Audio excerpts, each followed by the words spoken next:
ব্যারাকপুর লোকসভা কেন্দ্রের তৃণমূল প্রার্থী পার্থ ভৌমিক এবং বিজেপি প্রার্থী অর্জুন সিং অনেক আগে থেকে ভোটের ময়দানে নেমে পড়েছেন। দুজনেই হেভিওয়েট প্রার্থী, প্রতিপক্ষ উভয় পোড় খাওয়া রাজনীতিবিদ। শুক্রবার ব্যারাকপুর কেন্দ্রে সিপিআইএম প্রার্থী হিসেবে তার নাম ঘোষিত হয়েছে।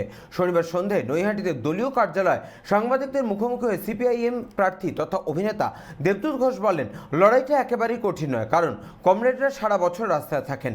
মানুষের প্রয়োজনে কমরেডরা ছুটে যান। করোনার সময় রেড ভলেন্টিয়াররা ঝাঁপিয়ে পড়েছিলেন মানুষের সেবায়। তার দাবি, শ্রমিকদের ন্যূনতম মাসিক বেতন 25,000 টাকার দাবিতে তারা লড়াই করছেন। আমার তো মনে হয় এটা তো ব্যক্তিগত লড়াই নয়, রাজ্যের মানুষ আজকে এমন একটা সন্ধিক্ষণে এসে দাঁড়িয়েছেন, ব্যারাকপুর কেন্দ্রের মানুষ এমন একটা সন্ধিক্ষণে এসে দাঁড়িয়েছেন।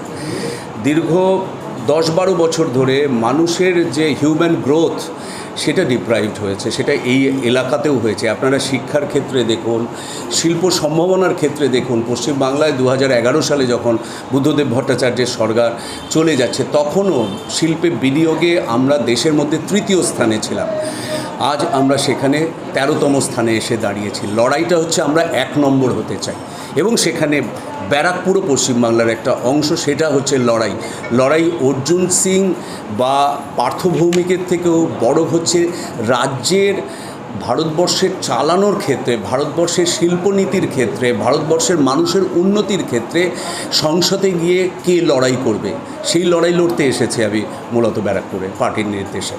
19 বছরের সাংসদ ছিলেন, 13 বছর ক্ষমতায় তৃণমূল, তবুও ব্যারাকপুর শিল্পাঞ্চলে শিল্পের দৈন্যদশা কেন? তরিতবাবু বা তার আগে মোহাম্মদ ইসমাইল যারা ছিলেন, সেই সময় শিল্প সমস্যাগুলো অনেকটা কাটিয়ে ওঠা গিয়েছিল বলেই পশ্চিমবঙ্গে বুদ্ধদেব ভট্টাচার্যের নেতৃত্বে যখন তরিতবাবু এখানকার সাংসদ, আমরা কিন্তু শিল্প সম্ভাবনা আবার তৈরি হচ্ছে দেখতে পেয়েছিলাম। পরবর্তী সময় যদি একই রকম নীতি নিয়ে এই সরকার চলতো, কেন্দ্রীয় সরকারের যদি সদুদ্দেশ্য থাকতো, তাহলে এখানে আমরা শিল্প সমস্যাগুলো কাটিয়ে উঠতে পারতাম। সেটা আগামী দিনে চেষ্টা করতে হবে যাতে সমস্যাগুলো কাটানো যায়। বিশেষ করে যারা শ্রমিক আছেন, যারা চটকলে কাজ করেন, তাদের যাতে ন্যূনতম যে চাহিদাগুলো রয়েছে সেগুলো যাতে মিট করা যায়, আলাপ আলোচনার মাধ্যমে তাদের সমস্যা যাতে সমাধান করা যায়, সেগুলো নিয়েই তো, সেগুলোর জন্যই তো লড়াই। অর্জুন সিং ও পার্থ ভৌমিক দুজনেই ব্যারাকপুর শিল্পাঞ্চলে পরিচিত মুখ, কিন্তু আপনি অপরিচিত। কিভাবে মানুষের মন জয় করবেন? আমি বলছি একই প্রশ্ন, আমি উল্টো প্রশ্ন করছি।